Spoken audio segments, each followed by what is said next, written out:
Welcome, friends, to the Someone Gets Me podcast. I am your host, Dianne A, and I am so delighted that you're here. This podcast was created because I believe there is a visionary leader inside each one of us who is waiting to be seen. In each episode of Someone Gets Me, you will hear useful tips from successful visionaries who will share their stories about how being seen has allowed them to take their vision out into the world with action. Let's talk loneliness and boundaries. Hi, everybody. Today's episode is coming to you at a request from actually two different clients in different arenas of my life, asking me to do a podcast about loneliness, especially some of it having to do with gifted people with emotional overexcitabilities and boundaries. How does it all work together anyway? Well, I'm going to attempt to cover at least just the surface of this. This is a very big question with lots of nuances, and every one of us has our own unique way of living through and dancing with these two concepts. So if there's anything extra that you would like after you hear this podcast, feel free to email me and I'll see how I can serve you with these things. But let's get into it, shall we? So let's talk about loneliness first. I wrote a book called The Loneliness Cure to help people see that loneliness isn't necessarily what people think it is. Some people think loneliness and being alone are the same thing. They can interact, but they're not the same thing. Because I'm an introvert, and when I'm alone, I'm not always lonely. But yet I have felt lonely much of my life, especially when I was younger. And as I reflect and I look at this, I realize that loneliness has to do with being siloed or isolated or separated in reality or in perception from others. Because we're pack animals, humans are pack animals, we're meant to be in energetic connection with others of our same species. So when we're not, loneliness can surface. There's different kinds of loneliness, right? There's the loneliness that has to do with physical separation, which is what most people think about. Oh, I'm isolated, or there's nobody around me, or even in a crowd of people, I feel alone and disconnected. See, it's not the number of people. It's our perception and how we're thinking about whether we are connected or not to those people around us. I remember many times when I was younger in high school, it really comes out where I was around a lot of people and they were great and I really loved it. And inside I had this loneliness because I felt like I was different than them and they couldn't see it and I didn't know what it was. And there was this weird inner disconnect. So I had a lot of loneliness, even though on the outside there were plenty of people and my friendships were wonderful and things were good. So the loneliness can happen physically, but it also happens emotionally, where we don't think people will understand how we're feeling, especially like in grief, where there's a conflicting mass of emotion and grief, and we don't really understand it. And sometimes ourselves and other people say they understand, but they don't really get it in the same way because no two people do it the same. And there's all these things that can have us feel isolated or alone or separate from others. And there's also spiritual loneliness, right? Where what I believe is not what you believe. And so therefore I keep my mouth shut and I stay isolated, maybe because people aren't open-minded or they don't know how to dialogue or whatever the reason. I'm not going to get into reasons in this podcast. I just want to review that loneliness is much bigger than just being alone. And it has to do with our sense of connection and our sense of belonging. So in my book, The Loneliness Cure, I did talk about how it's not just if I'm around people, that there are steps we can take in order to maintain our connection. Because it first starts with our spiritual connection, which means our connection to our inner vision and purpose and our connection to the greater world. That's what I mean by spiritual. So how can we get there? That's loneliness. Now we have boundaries over here. Boundaries. Oh, what a topic. I should probably do a show just on boundaries. Boundaries are very interesting because they're fluid and they're always moving. So if you have really static, rigid, this is the way it is boundaries, you're acting out of fear. And that's not the healthiest option all the time. Boundaries are kind of like the system. They're the scaffolding, if you will, that allow us to live our lives. They give us the box, the parameters through which we do things. And there's two major sets of boundaries. There's the outer boundaries, which is the criteria I use to let other people in. Now, it's letting other people in emotionally, spiritually, physically, mentally, socially. Lots of levels. Then there's the inner boundaries. These are important, and a lot of people miss this. The inner boundaries are the criteria that we use inside of ourselves to know how much of me I'm bringing to this situation, whatever it is. So we all have an inner criteria that lets us know how much of us to bring forward into any situation. And that's healthy. It's healthy to have good, resourceful boundaries that respond to our life day to day. I had a friend that, and I love her so much, she can talk like nobody else. And we were on a trip together and we got in an elevator. We had to go 4 floors. And somebody asked her in the elevator, how are you today? Well, between the lobby and the 4th floor of this hotel, these people got to hear how we met, what we were doing, and just about anything you could ever imagine that just fit into the time.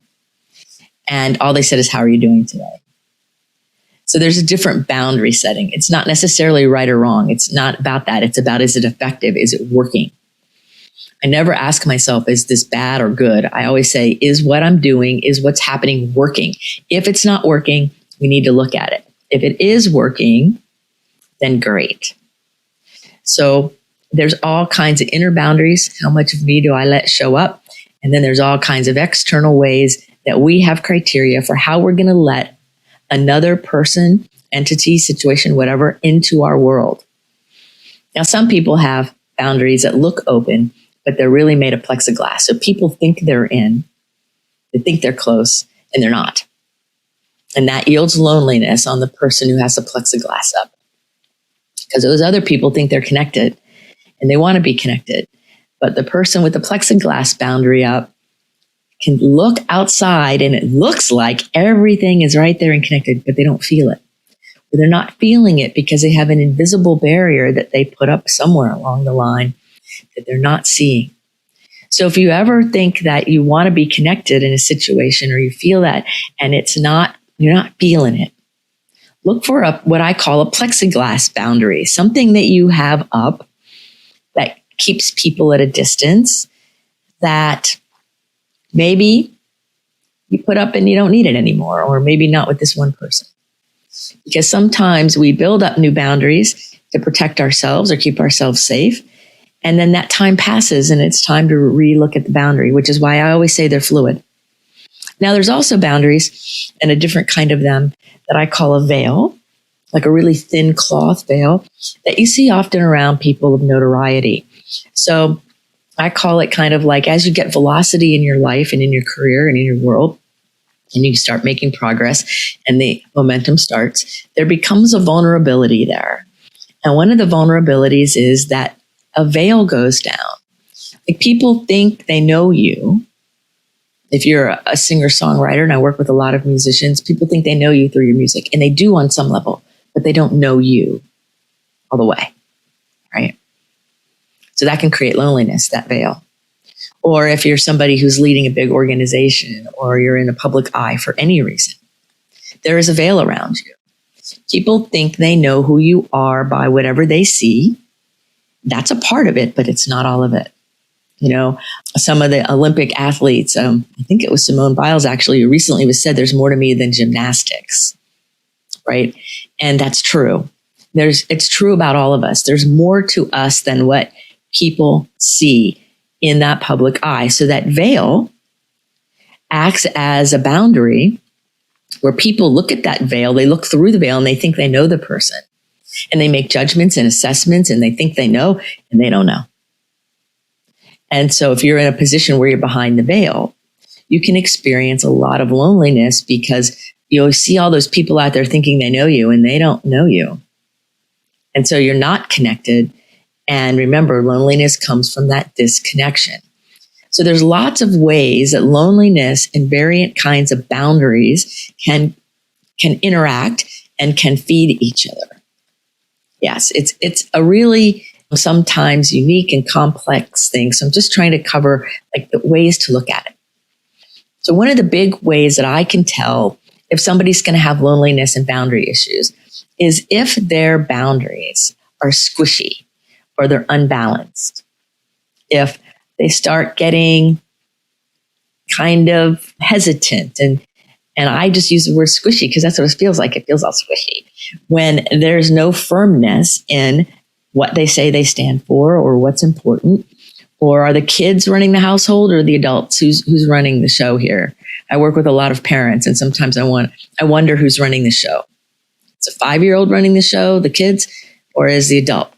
Squishy boundaries will make it so that the children run the house more than the adults, right? Or what about being afraid to be alone?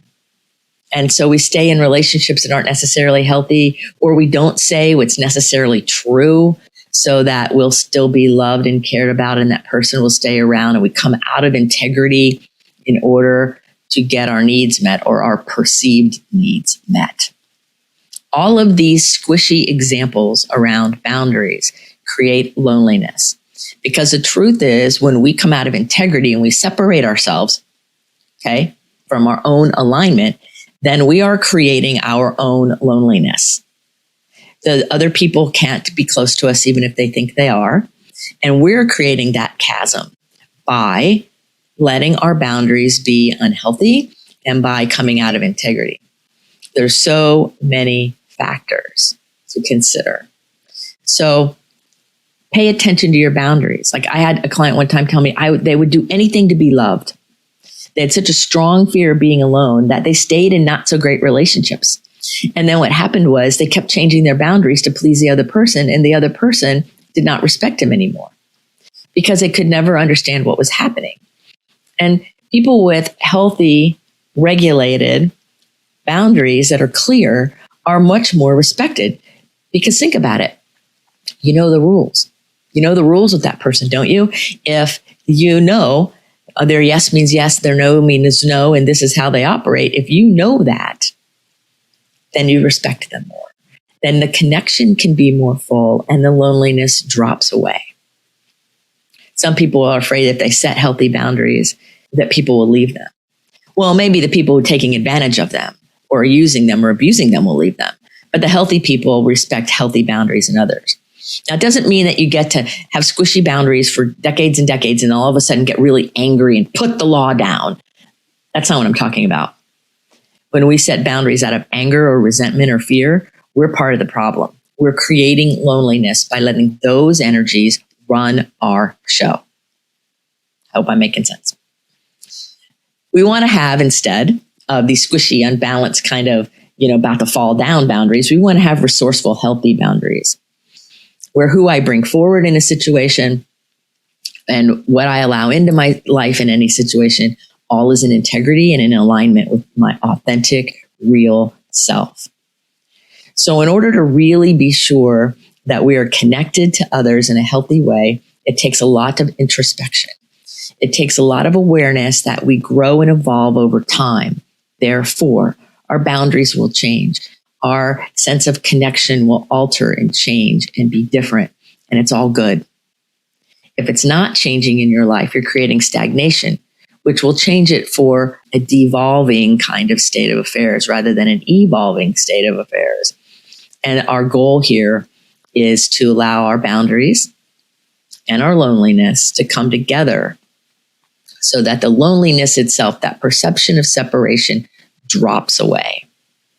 It drops away when we're clear, when we're honest, when we're living in alignment and integrity, that our mental, emotional, spiritual, social, and physical selves all are lined up, that everybody's headed in the same direction and we're acting in that integrity.